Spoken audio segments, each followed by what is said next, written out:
Thank you, Abraham. I've been listening to your tapes for about 4 years. This is the first time I've ever come to see you. I just want to say, I watched one Charlie Rose show in the last 10 years, and it was the one with fish. Everything you've been saying, I came here with lists of questions. And I've had these questions for 2 years. They're gone now. But there will be more. Oh, well, I just want to share one incredible thing that happened. When I first heard the Abraham material, I just felt like, oh, this is the truth I've been waiting for. I love this. So I needed $30,000. So I said to the universe, I want $30,000. And I said, and I want it to come in a way that doesn't hurt anybody. I don't want someone to die. And I said... You'll get over that in time. Well, at the time, I have actually. That was a requirement. I'm not saying it's right or wrong. I'm saying it was my requirement. And I said, and I want it to come in a way that it makes me laugh. And I want it to come in a way that is so ridiculous that I will always know that law of attraction is powerful and works. Well, so you were not only satisfying the desire for the 30,000, but you were satisfying the desire to discover that law of attraction worked and that you had the power to apply it? I felt really clear that it was going to work. Yes. So, I guess I was also. So, I started to do what you said, and pretty soon, it was like I had moved into a reality in which I was going to get $30,000. Well, I get so excited. I drive down the street and I think, I wonder if there's an armored car. Maybe it's going to toss like $30,000 out at me. And then I'd be walking around and I think, maybe there's a diamond ring somewhere. I got to the point where I didn't have a doubt that I was going to have $30,000. And you were beating the drum of expectation. You were bringing yourself little by little into more and more plausible expectation. Yeah. And it was so much fun. Yes. And finally, I want to add one more thing. Let me think. I went out shopping one day, and I was buying all these dresses. And suddenly, I had this little thought, you don't have any money. And then I thought, well, that doesn't matter because I'm getting $30,000. And you know the end of the story. But a dear, dear friend of mine, somebody I love, said that they were going to come up and see me. And I hadn't seen this person in maybe 10 years, something like that. And I was just happy to see my friend. And this friend, as far as I knew, was not wealthy. And the friend came up, and we go way back. And the friend came up and said, well, I just won the lottery. And I said, kid, do I get my $30,000? And my friend said, yes. And I got my $30,000. And see, here's the thing.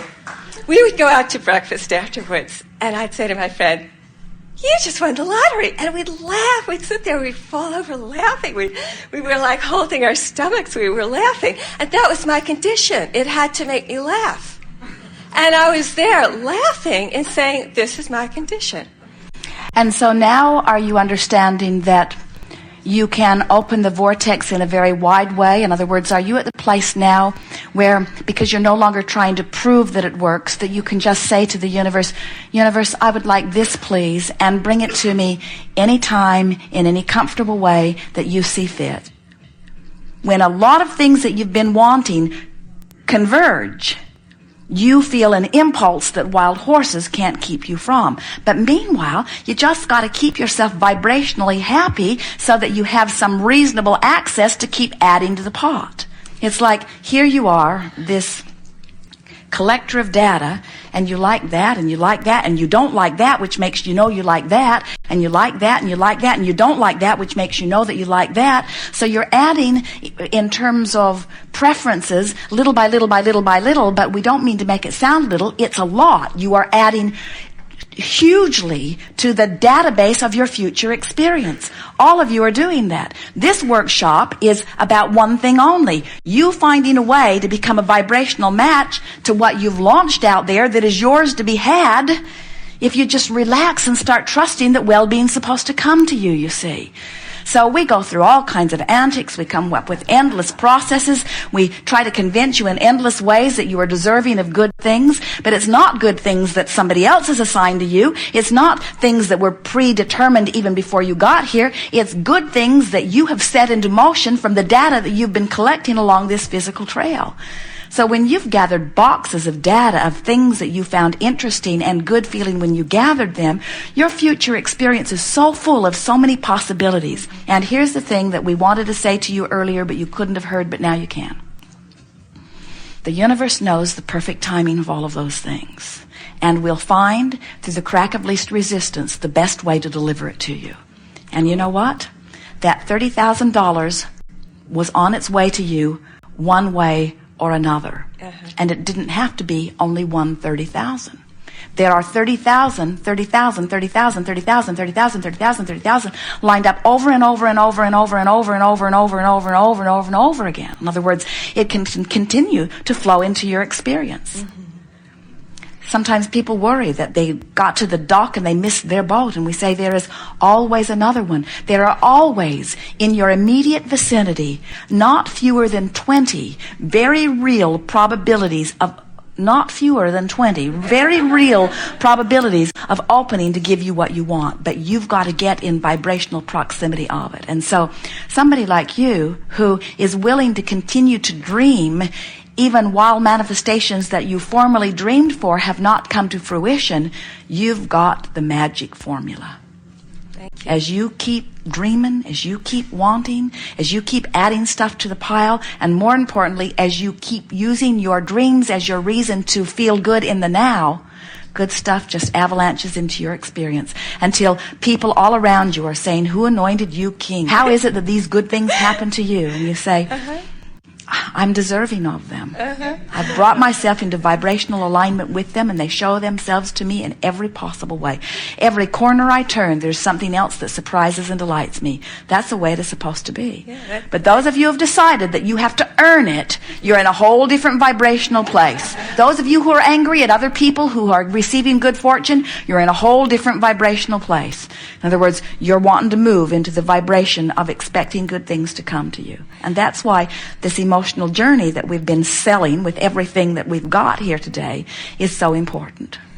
I'm an artist. I've been doing art for a couple of years. And I have a question about when I see art. I love looking at art and from the past and looking at current art. And I'm wondering, how do artists, or musicians for that matter, tap into that place where something comes through them, source obviously comes through them onto the page or onto the music? Like, how do you get there? Because what I've done in my learning this new thing is to look at art from the past and emulate that and try and take lessons and try and perfect my skill, which is different than tapping into some place and having this magic, mysterious stuff pour through there. Well, sometimes that is a good first step because you're learning the tools, you're learning some techniques, you're gaining some confidence. In other words, there isn't anything wrong. It's like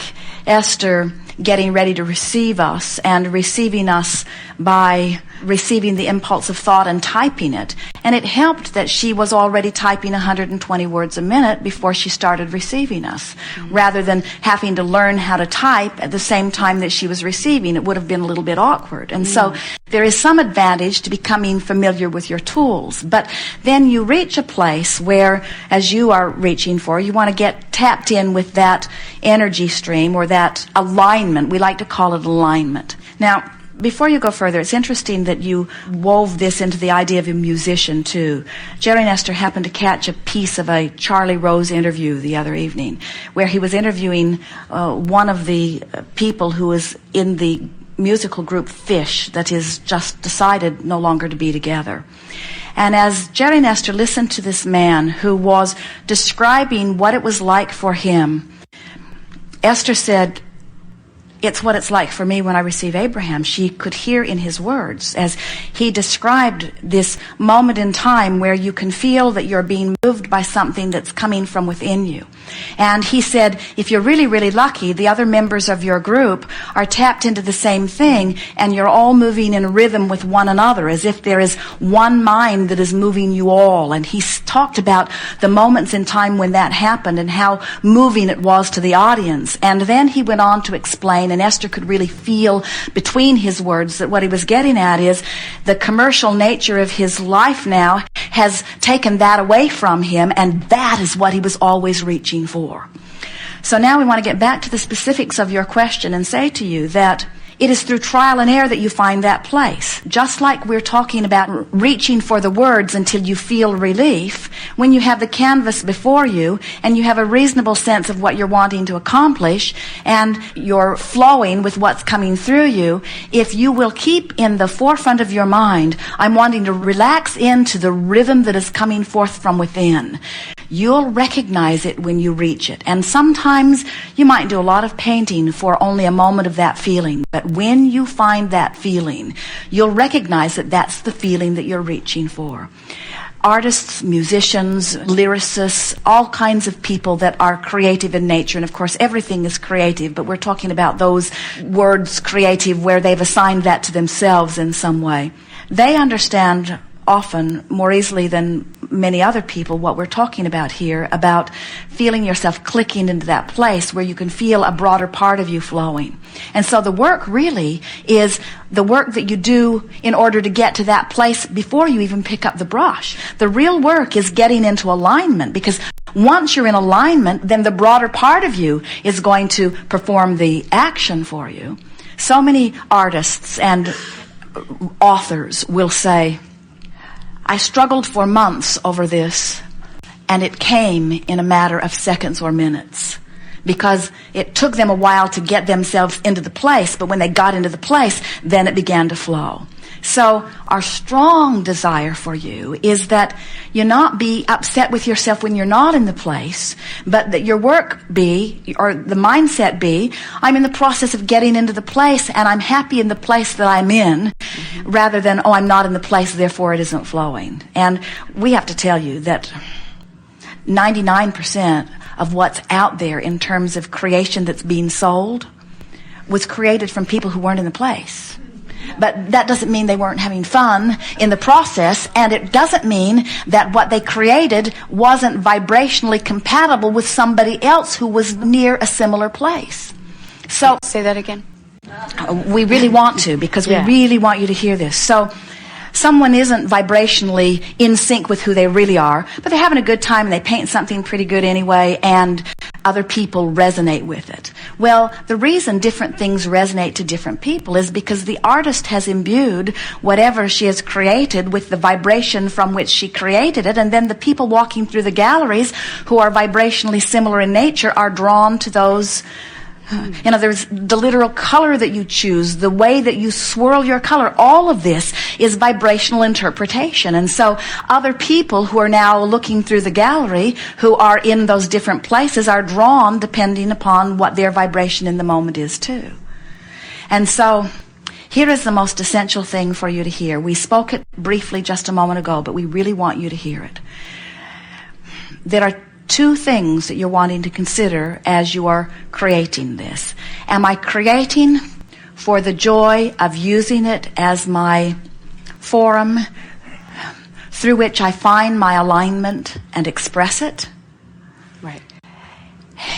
Or am I wanting to create something nice that others will like? No. So as it is the process through which I discover and demonstrate my alignment, that's the best way to create anything, because then the audience will find you. There are so many people who want to send out feelers to find out what the audience wants. And then they want to contour their work to match what most people are buying. And that's perfectly fine. But it is ever so much more rewarding to find your groove through trial and error. and then practice yourself into that alignment, and then let your creations stand on their own and trust that law of attraction will bring the admirers, if that is your interest, to them.